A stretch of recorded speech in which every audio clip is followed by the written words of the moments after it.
I always say if I don't cry a little bit at some point in the script, throw it out.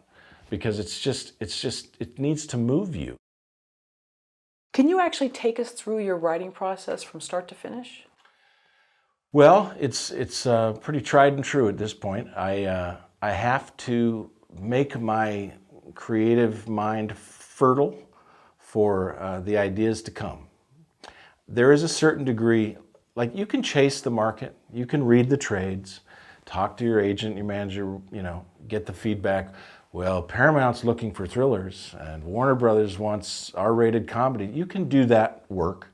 But I have always found that whenever I chase the market, the material suffers because it's not coming from an organic, authentic place to begin with. It's coming from a somewhat craven pursuit of a sale, as opposed to the creation of art that happens to sell, right? So what I try to do in my best self is always go back to the place of creating a fertile, creative mind by going out to nature, taking a long drive, listening to music, whatever, unplugging from no phones, none of that stuff, and just literally getting into that almost hypnotic state where when you're driving, you could literally just forget that 5 minutes passed because you were just completely zoned out. And that is when I believe the best idea. Some people say it's in the shower, the same dynamic of just being almost in a meditative state, whether you bring it on yourself or just happen to accidentally find yourself in that state. That's when I get seeds, little seeds like, corn coming up out of the ground with an engagement ring hanging from it. I don't know what the hell it means, but I know it's cool. And I know there's more to that. So let's tug at that thread. Let's keep tugging. That's why I've always loved having a writing partner. And I've had 2 of them in my life. And I just do my best work when I can have a back and forth. I can say, what about this? There's an engagement ring dangling from a cornfield, whatever. And then even if my partner maybe doesn't run with it, maybe something they say makes me think of something. And so before long, you start to build something. And because you have the experience of being a screenwriter, knowing what elements you need, knowing what structural components, knowing that you need a catalyst, you need an act 1 out, you need a midpoint, you need a climax, all those components that you need.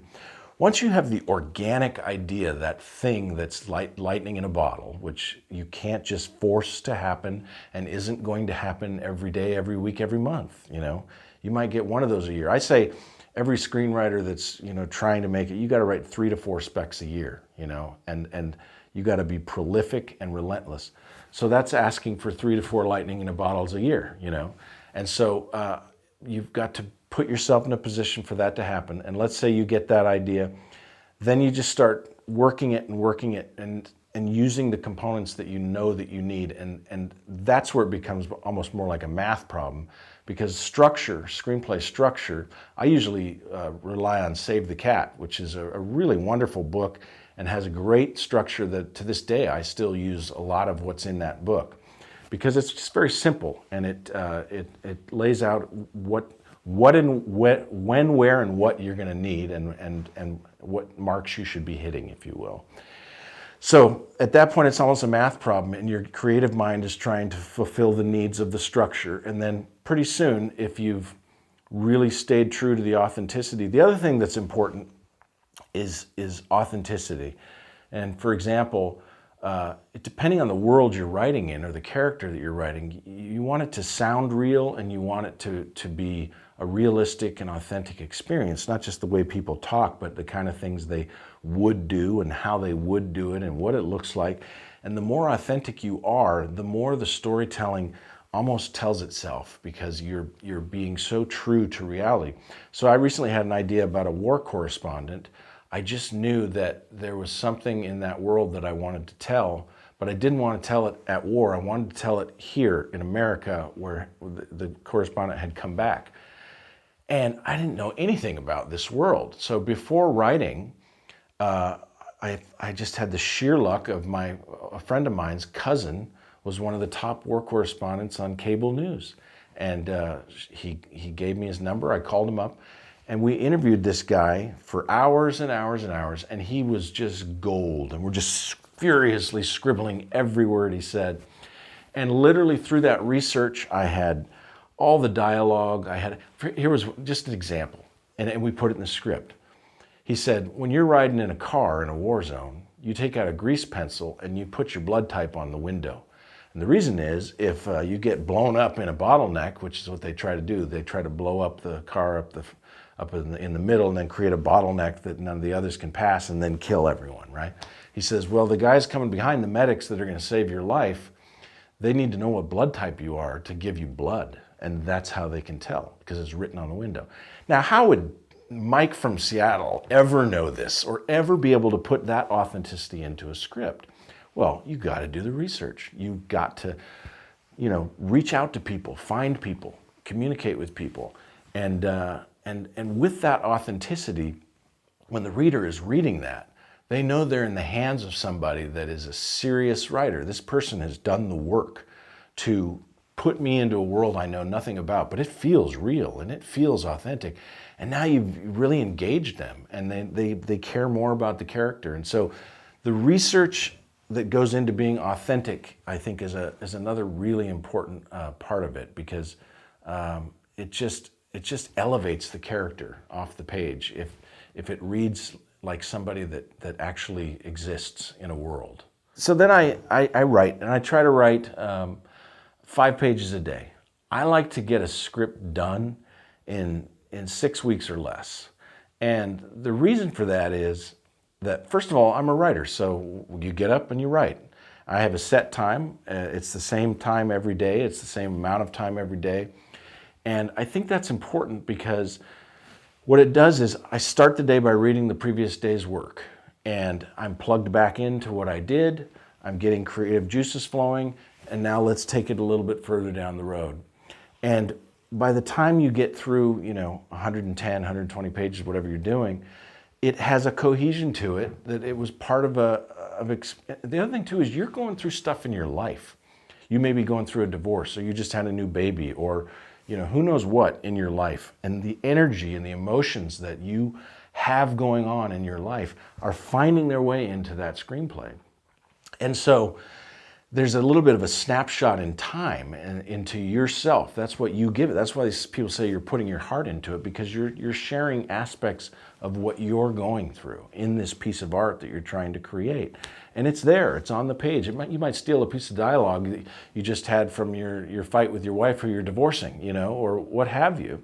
Or you might, as I often find, take a sweet piece of dialogue that your child said at bedtime, and that perfectly finds its way into the script, because the innocence of their own dialogue is better than anything you could have come up with, right?